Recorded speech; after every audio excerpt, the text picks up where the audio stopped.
오늘 하나님의 영광을 위하여 이 제목으로 우리 요한복음 9장 1절로 12절의 말씀으로 함께 은혜를 나누기 원합니다. 하나님, 오늘도 우리에게 귀한 날 주셨습니다. 하나님, 주님께서 주신 귀한 은혜의 말씀을 함께 나눕니다.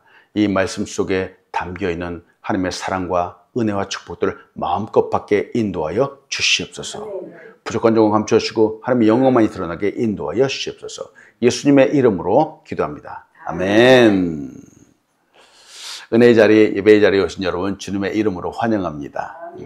오늘도 우리의 예배를 통해서 하나님의 영광을 바라보는 우리 한 사람 한 사람 되기를 축원합니다. 아멘. 오늘 말씀을 시작하면서 한 이야기를 나눕니다. 어느 마부가 수레에 건투돌을 가득 싣고 길을 가고 있었어요. 근데 갑자기 소낙비가 막 내리는 거예요. 길 한가운데잖아요. 길 한가운데니까 이 비를 피할 수가 없었어요. 쫄딱 비를 다 맞았네요. 그러니까 이로 인해서 길 바닥에 진흙탕도 생겼어요. 막 가다 보니까 어쩔 수 없잖아요. 근데 진짜 이 수레가 빠지고 말았어요. 주위를 둘러보니까 아무도 없는 거예요. 도와줄 사람이 하나도 없어요. 그래서 마부는 혼자서 투덜투덜대기 시작했습니다. 아이, 웬 비가 와가지고 에이 이렇게 말했어요. 또 이 망아지 해피를 왜 진흙탕 쪽으로 가가지고 에이 이랬어요. 또 이 수레는 왜 이렇게 부실해가지고 한번 빠지면 나오질 못하는 거야 에이 그랬어요.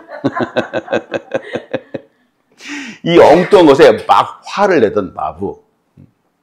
그러면서 결국은 자기 자신을 블레임하는 거야. 아유, 참 오늘 재수 없는 날이다. 막 그러는 거예요.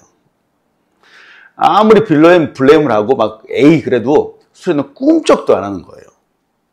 한참을 지났어요. 날이 어두워져 가기 시작을 했습니다. 좀 깜깜해지다 보니까 이 마부가 마음에 조급함이 생겼어요. 그래서 어떻게 하다가 결국 하나님을 찾아서 기도하기 시작을 했어요. 무엇인지 다 이루어주신 하나님, 제발 이 수를 움직이게 해 주시옵소서라고 그렇게 기도를 했어요. 그러자 어디선가 하나님의 음성이 들렸어요. 내 말을 따르라. 그러면 수레를 움직이게 해줄 것이다. 먼저 수레가 왜 움직이지 않는지 잘 살피거라. 그리고 바퀴 주변의 진흙과 흙을 돌들을 차례로 치우거라. 이런 말씀이 들려오는 거예요. 그래서 마부는 시킨 대로 하면은 진짜 마차가 움직일 줄 알고 그대로 했어요. 그리고 잠시 기다리니까 또 목소리가 들리는 거예요. 다 했으면 채찍을 들거라 그랬어요. 그래서 마부가 말하는 거예요. 아니, 수레는 움직이게 해주지 않으시고 채찍을 들라고요? 그러면서 마부가 투덜투덜대면서 마지못해 채찍을 딱 들었습니다. 그러자 이 마차가 조금 움직이기 시작을 하는 겁니다. 그러자 목소리가 또 들려왔어요. 그거 봐라. 쉽지 않느냐.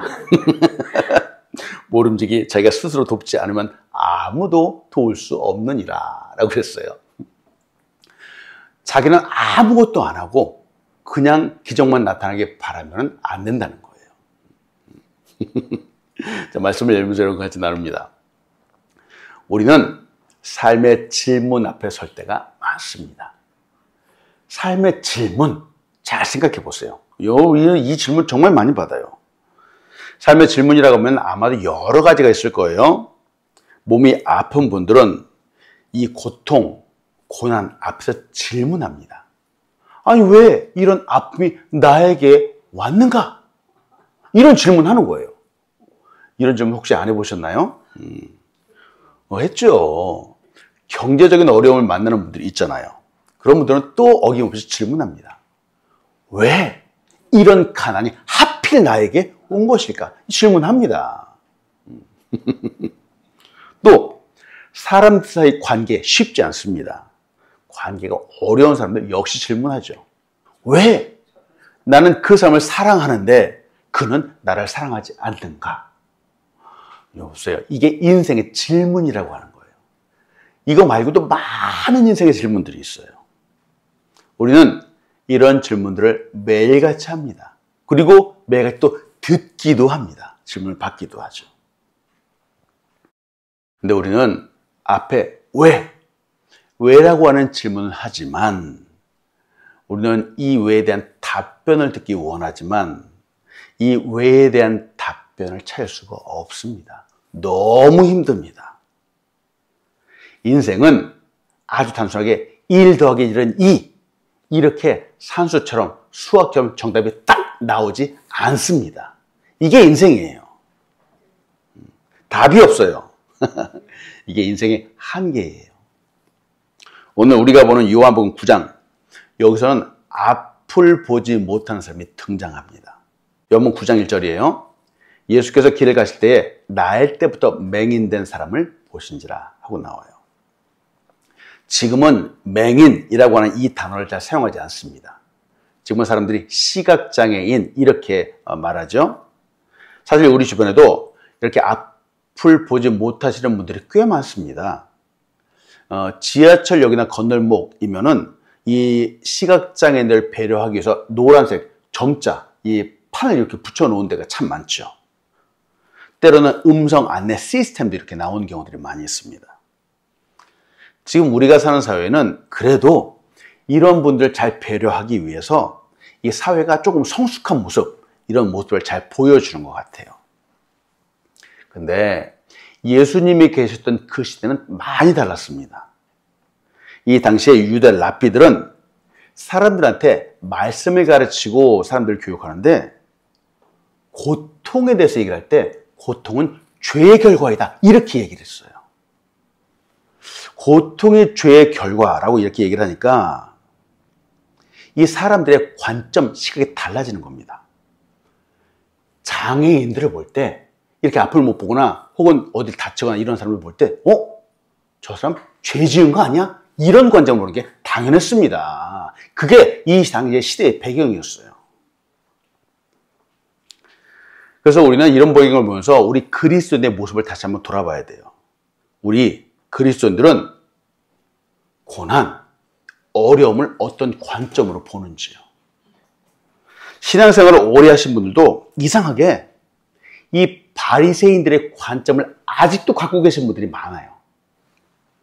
간혹 어떤 사람이 잘못을 범했어요. 주일 예배에 가끔 빠졌어요. 그러다가 딱 안 좋은 일이 생겼어요. 그러면 그런 사람은 갑자기 안 좋은 일이 생기면 천벌을 받는 겁니까? 아니겠죠. 다 절대로 아니에요. 우리는 이게 죄의 결과가 아니라는 걸 너무 잘 알고 있어야 돼요. 그리고 그렇게 생각해야 돼요. 근데 왜 나쁜 일이 생긴가? 우리는 그 원인을 알 수가 없어요. 왜? 라고 질문하지만 알 수 없다는 거예요. 베드로전서 2장 19절로 20절입니다.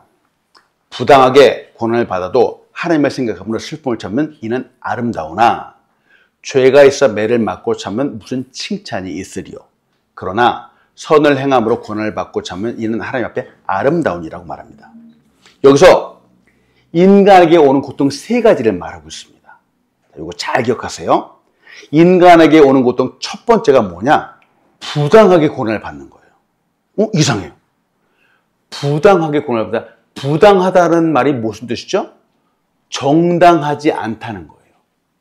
즉 부당하게 고난을 받는데 애매하게 고난을 받는다는 거예요. 억울하게 받는다는 거예요. 인간에게 오는 고통 첫 번째는 부당한 억울한 고난이에요.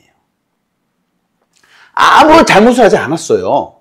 근데 애매하고 오해받고 부당하게 어려움이 올 수 있다는 겁니다. 이게 우리에게 오는 어려움, 고난이에요. 근데 원인을 몰라요. 왜 그런지 몰라요. 두 번째는 뭐죠? 죄가 있어서 매를 받는 거. 이건 당연하죠. 잘못을 범했으면은 매를 맞고 고통을 받는 거 당연합니다. 이거는 이해되는 거예요. 쉽게 이해돼요. 근데 세 번째, 또 이상한 게 있어요. 선을 행하는데 고난을 받아요. 이것도 우리가 이해할 수 없는 거예요. 착한 일을 해요. 사랑을 하고 좋은 일을 하는데 이상하게 어려울 수 있다는 겁니다. 좋은 일을 했는데 그 결과가 좋고 선하게 나타나는 것이 아니라 너무 이상하게 나타나는 경우가 우리 인생 가운데 있다는 겁니다. 근데 왜 그런지 몰라요. 이게 우리 인생에 오는 세 가지의 고난이에요. 근데 보세요. 이 세 가지 이상 있을 텐데 어떤 사람은 어려우면 무조건 죄를 범했기 때문이라는 거예요. 잘못했기 때문이라는 거예요. 이건 틀린 말입니다. 우리가 잘 알고 있는 욥의 이야기 너무 잘 알고 계시죠? 욥은 하나님을 향해서도 또 사람들을 향해서도 흠이 없는 사람이었어요. 즉 악에서 떠난 사람이다 라고 이렇게 표현을 합니다. 근데 욥은 갑자기 모든 전 재산을 다 잃었죠. 그리고 욥의 자녀들도 모두 다 죽고 말았어요. 그리고 욥 자신도 병에 걸려서 세상에 죽을 만큼 엄청난 고난을 당했어요. 그런데 성경에는 욥이 왜 그런 고난을 당했는지 그 원인이 정확하게 나와 있지 않아요. 왜 그런지 몰라요. 때문에 우리는 이런 모습을 보면서 우리 옆에서 힘들어 하시는 분들이 있을 텐데 이런 분들을 보면서 절대로 당신 잘못했기 때문이야 라는 말 하면 안 됩니다. 절대로 안 됩니다. 예수님도 그렇게 말씀하지 않으셨어요. 설명할 수 없는 인생의 질문, 그 답을 찾을 수 없는 인생의 질문 앞에서 우리는 함부로 말할 수 없습니다. 그 답을 말할 수 없어요. 첫 번째, 여러분과 같이 나누고 싶은 것은 예수님의 삶의 목적은 하나님의 영광입니다. 예수님의 삶의 목적은 하나님의 영광이에요. 그렇다면 우리 역시 삶의 목적이 하나님의 영광이 되어야 되겠죠? 인생에는 목적이 있습니다. 아무리 힘들고 어렵다고 하더라도 이 목적을 따라서 잘 살아간다면 그 인생은 잘 살아가는 인생입니다. 성공하는 인생이에요.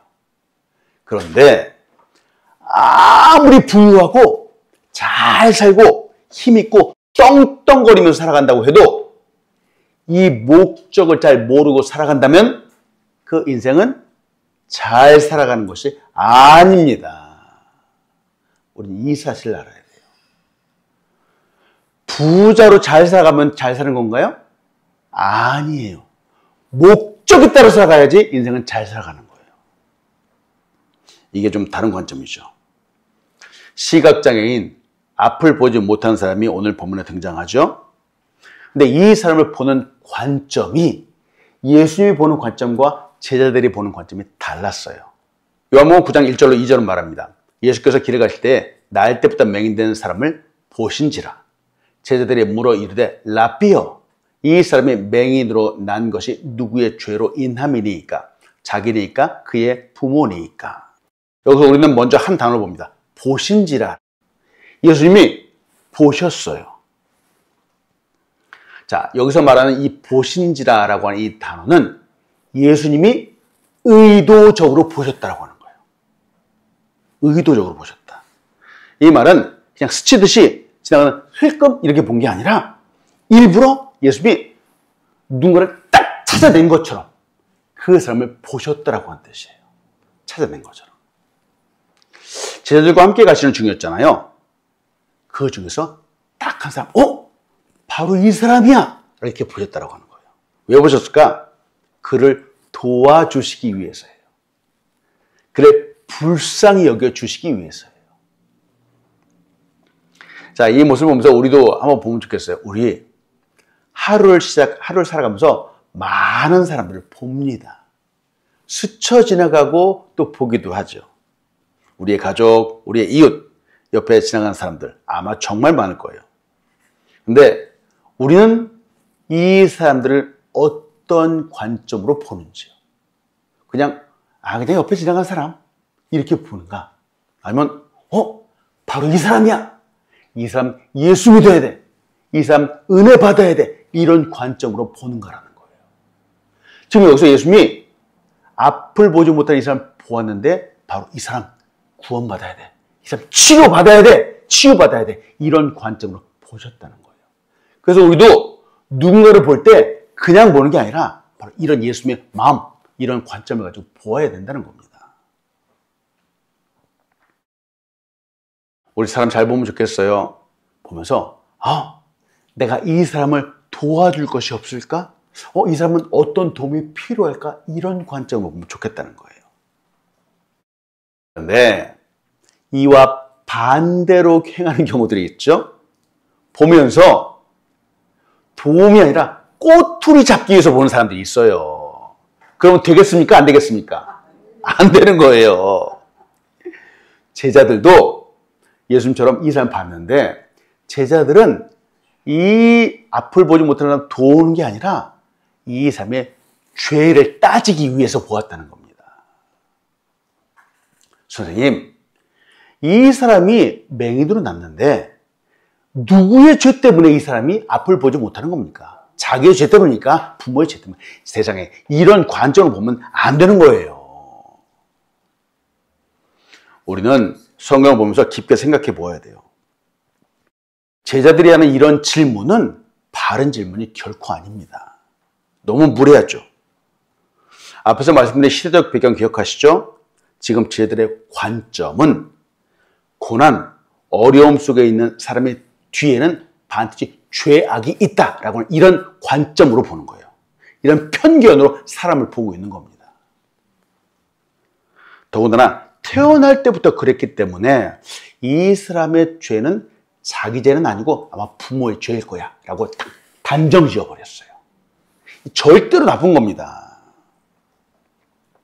지금 제자들이잖아요. 제자들의 생각 속에는 이 사람, 이 장애인이 죄와 너무 깊게 연결되어 있다라고, 저주 아래에 있다라고 보는 거죠. 다시 말씀드립니다. 우리는 절대 이런 관점으로, 이런 생각으로 사람을 보면 안 됩니다. 더군다나 예수 잘 믿는 사람들은 안 됩니다. 이런 관점 보면 안 됩니다. 사람 보는데 꼬투리 잡기 위해서 그냥 잘한 게 아니라 잘못한 걸 꼬집어내기 위해서 보는 거 안 돼요. 저는 그냥 깜짝 놀라요.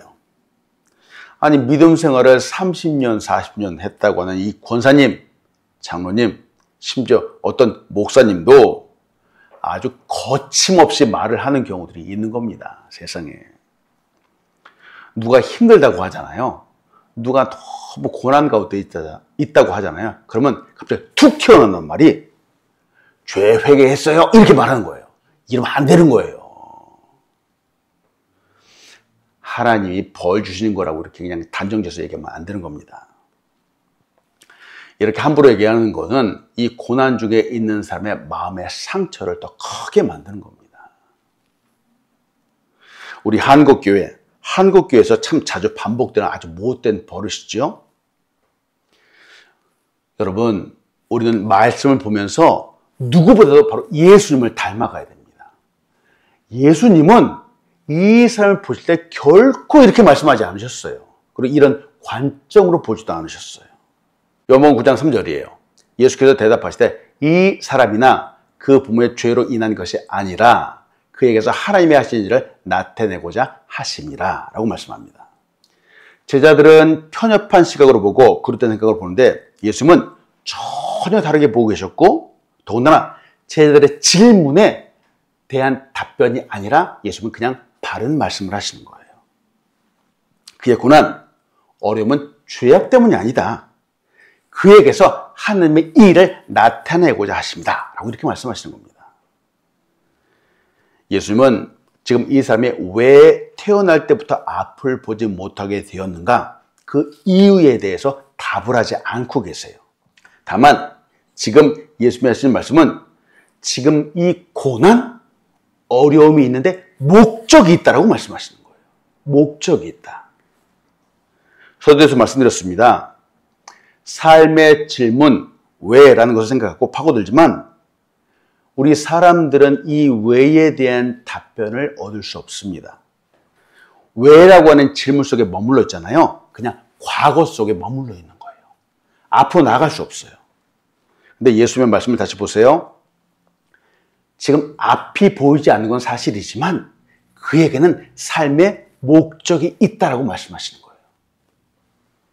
하나님이 하시는 일을 나타내고자 하심이라 라고 말씀하시는 겁니다. 뜻하는 바가 있다는 겁니다. 자, 이 말씀 보면서 여러분 한 가지 말씀드려 오해하지 마세요. 아프죠? 하나님께서 기적을 일으키시기 위해서 사람에게 일부러 아프시게 하고 병을 주시는 것일까? 한번 생각해 봐야 돼요. 그럴까요? 아니겠지요. 아니에요. 하나님이 이 사람 막 일부러 아프게 하셨어요. 그러다 하나님의 능력을 딱 낳게 해서 그래서 짜잔, 거봐. 나는 이렇게 치유하는 하나님이야. 하나님 영광을 나타내서 사람을 일부러 아프게 하실까? 아니, 절대로 그렇지 않아요. 하나님은 고난을 조작하시는 분이 아닙니다. 성경 어디에도 하나님이 내가 너를 아프게 해서 그 다음에 너에게 기적을 보여주겠다 이런 말씀하신 적이 없어요. 하나님은 우리의 인생을 불쌍히 여기시고 사랑하시는 분입니다. 예레미야 애가 3장 33절이에요. 주께서 인생으로 고생하게 하시며 근심하게 하시면 본심이 아니시로다 라고 말합니다. 하나님은 우리를 일부러 아프게 하지 않으세요. 그런데 왜 어떤 사람은 아프고 어떤 사람은 병에 걸리고 어떤 사람은 이렇게 말할 수 없는 고난을 겪게 되는지요. 이 시각장애인처럼 말이죠. 우리의 인생에서 고난, 병, 아픔이 온 이유는 인생의 죄악 때문이에요. 죽음도 그렇잖아요. 타락한 세상의 결과예요. 하지만 하나님은 우리 인생의 이런 고난과 아픔을 그냥 내버려 두시지 않으시죠. 오히려 그것을 사용하셔 하나님의 뜻과 영광을 위해서 이루시는 분이라는 뜻입니다. 다시 말하면 하나님은 고난을 만드시지는 않지만 그 고난을 사용하실 수 있다는 분입니다. 그래서 요한복음 9장 3절의 말씀은 하나님께서 이 사람을 시각장애인으로 일부러 만드셨다는 뜻이 아니라 이 상황, 이 고난의 상황을 통해서 하나님의 일과 영광을 나타내신다라고 하는 뜻입니다. 찰스 스펄전 목사님이 이렇게 얘기했어요. 하나님은 너무 선하셔서 우리를 잔인하게 다루실 수 없고 너무 지혜로우셔서 실수하실 수 없습니다. 하나님의 손길을 느낄 수 없을 때는 그분의 마음을 신뢰해야 합니다. 라고 말합니다. 하나님은 모든 사람에게 은혜를 주시는 분입니다. 하나님의 손길은 힘든 자를 만져주세요. 또 어려운 자를 위로해 주십니다. 그리고 지금 이 순간 우리도 품어주십니다. 이 하나님의 은혜가 우리에게 가득하기를 축원합니다. 아멘. 그래서 이 영광에서 지금 예수님이 말씀하시는 거예요. 요한복음 9장 4절로 5절로 봅니다. 때가 아직 낮음에 나를 보내신 이의 일을 우리가 하여야 하리라. 밤이 오리니 그때는 아무도 일할 수 없느니라. 내가 세상에 있는 동안에는 세상의 빛이로다 라고 말합니다. 때가 아직 낮이다 라고 이 말은 예수님께서 지금 이 사명, 사람을 치유하시고 가르치시고 복음을 전파하시는 이 일을, 이 사명을 열심히 해야 하는 그 때라는 겁니다. 이에 반해서 밤은 십자가에 죽으시고 부활하신 후에 승천해서 이 세상에 계시지 않는 때를 말하죠. 자, 예수님이 지금 때가 아직 낮이다 라고 말씀하셨어요. 이 하시는 말씀 속에는 지금 치유하는 사명 가운데 바로 그 사람, 내가 딱 본 그 사람, 내가 찾는 그 사람이 바로 여기에 있다. 지금 낮의 동안에 이 사람, 바로 내 눈에 띄었다. 내가 바로 역사를 일으킬 것이다. 내가 일할 것이다. 라는 그런 뜻이에요. 어디서 볼 수 없는 그 사람에게 바로 보게 해준다라는 말이죠. 예수님의 삶의 목적은 바로 하나님 아버지의 영광이에요. 하나님이 바로 이 일을 위해서 예수님을 이 땅에 보내신 거예요. 그렇다면 우리는 어떤지요? 제가 늘 강조하는 부분이 바로 여기에 있죠. 우리도 하루를 살아갈 때, 1분 1초를 살아갈 때 우리의 삶의 목적은 하나님의 영광이에요. 고린도서 10장 31절에 우리 같이 읽어봅니다. 시작. 그런즉 너희가 먹든지 마시든지 무엇을 하든지 다 하나님의 영광을 위하여 하라. 아멘. 우리 너무 잘 알고 있는 말씀이잖아요. 저도 늘 마음속에 품고 있는 말씀이에요. 그런데 정말 이 말씀처럼 살아가는 것이 쉽지 않겠죠? 그런데 살아가야 돼요. 우리가 말할 때 하나님의 영광을 생각하면서 말해야 돼요. 그래서 말 한마디 한마디를 정성스럽게 해야 되는 거예요. 또 우리가 일할 때에도 하나님의 이름을 높이기 위해서 성실함으로 정직함으로 일해야 되는 거예요. 또 우리가 힘들 때가 있겠죠. 힘들 때에도 그때도 하나님의 영광을 생각하는 거예요. 하나님의 뜻을 위해서 짜증내지 않는 거예요. 그리고 도리어 남을 생각하는 거예요. 그래서 웃어줄 수 있어야 되는 거예요. 항상 하나님의 영광을 생각하면서 살아가는 우리 한 사람 한 사람 되기를 축원합니다. 아멘. 두 번째로 같이 나누고 싶은 것은 하나님의 영광은 순종에서 나타납니다. 하나님의 영광이 언제 나타나는가? 순종할 때 나타나는 거예요. 순종. 잘 이해되지 않지만 따라가는 거죠. 내 생각은 이게 아닌데 하면서 어긋나는 것이 아니라 내 생각과 다르지만 그래도 네 알겠습니다 하고 그 일을 따라가는 거예요. 예수님은 땅에 침을 뱉으셨죠. 그리고 그 진흙을 잘 이겨서 그 사람이 눈에 발랐어요. 그리고 실로암 못에 가서 씻으라 하고 말씀하셨어요. 요한복음 9장 6절 7절이에요. 이 말씀하시고 땅에 침을 뱉어 진흙을 이겨 그의 눈에 바르시고 이르시되 실로암 못에 가서 씻으라 하시니 실로암은 번역하면 본음을 받았다는 뜻이라. 이에 가서 씻고 밝은 눈으로 왔더라 하고 말합니다. 자, 이 말씀 보면서 저는 상상해봐요. 좀 말씀 보면서 가끔가다 상상을 해봐요. 이 사람, 앞을 보지 못하는 사람은 태어나서 한 번도 예수님을 본 적이 없어요. 더군다나 이 사람이 이 사람 스스로가 예수님을 찾아온 것이 아니라 예수님이 갑자기 이 사람을 보게 돼서 예수님이 이 사람에게로 온 거예요. 그리고 갑자기 다짜고짜 진흙을 막 눈에 바르네. 그리고 실로암 못에서 씻으라라고 말씀하시네요.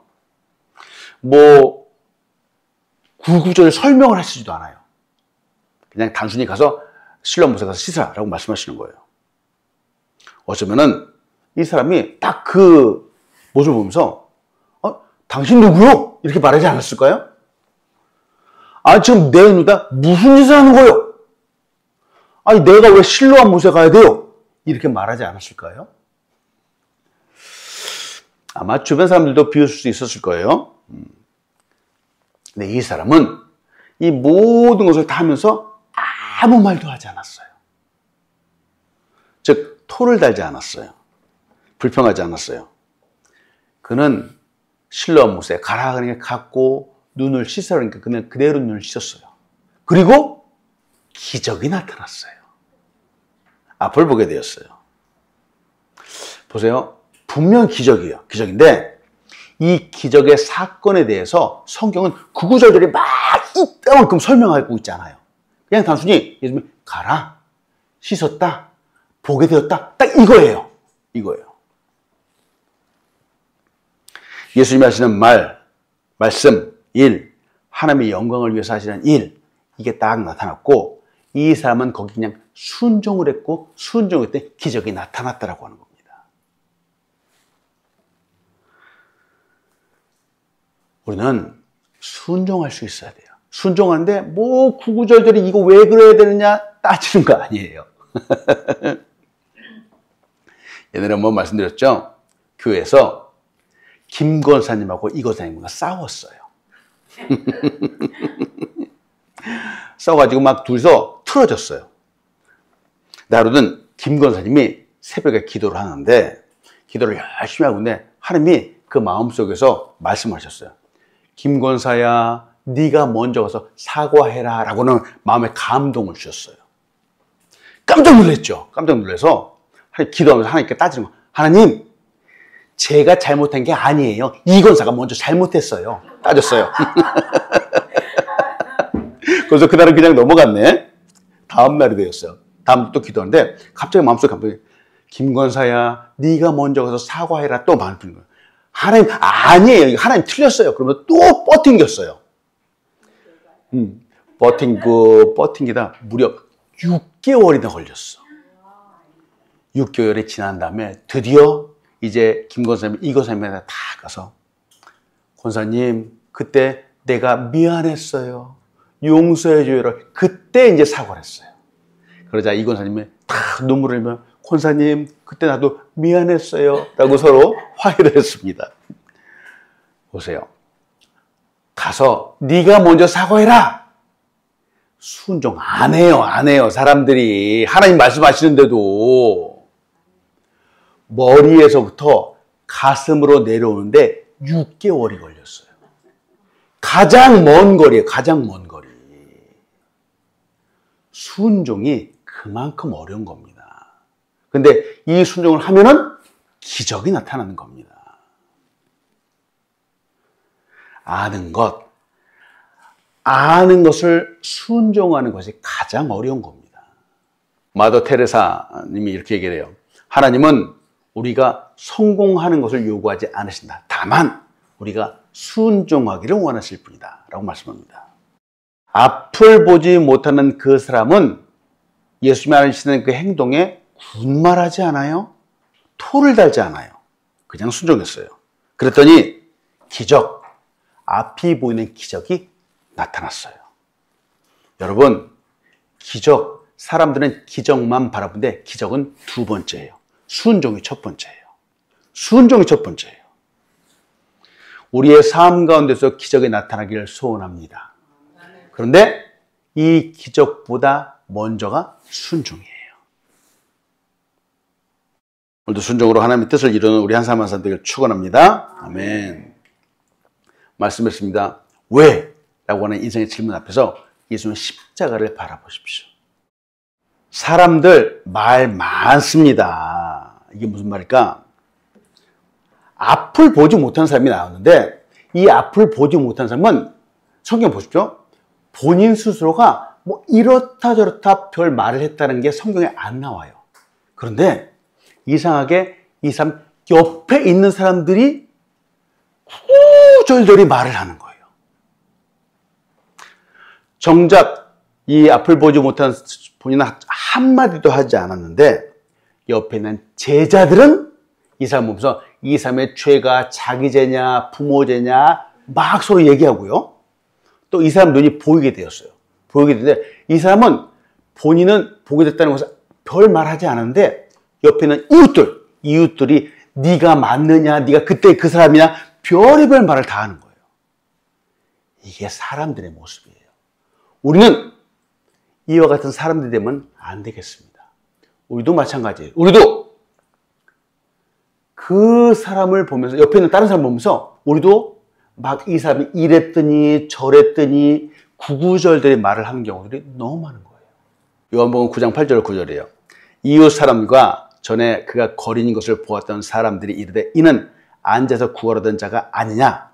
어떤 사람은 그 사람이라 하며 어떤 사람은 아니라 그와 비슷하거늘 자기 말은 내가 그러하니. 어려움 가운데 있는 사람은 도리어 조용합니다. 그런데 옆에 있는 사람들 구경꾼들은 말이 너무 많아요. 너무 많아요. 한국 속담에 감나라 되추나라 라는 말이 있다 그러잖아요. 사람들은 남의 일에 쓸데없이 간섭하는 거 너무 좋아합니다. 근데 간섭 진짜 그 사람이 걱정되고 염려돼서 하는 말이 아니겠죠. 때문에 여러분 이런 말에 너무 반응하지 마십시오. 그냥 십자가를 바라보는 거예요. 요한복음 9장 10절로 11절은 이렇게 말합니다. 그들이 묻되 그러면 네 눈이 어떻게 떠졌느냐?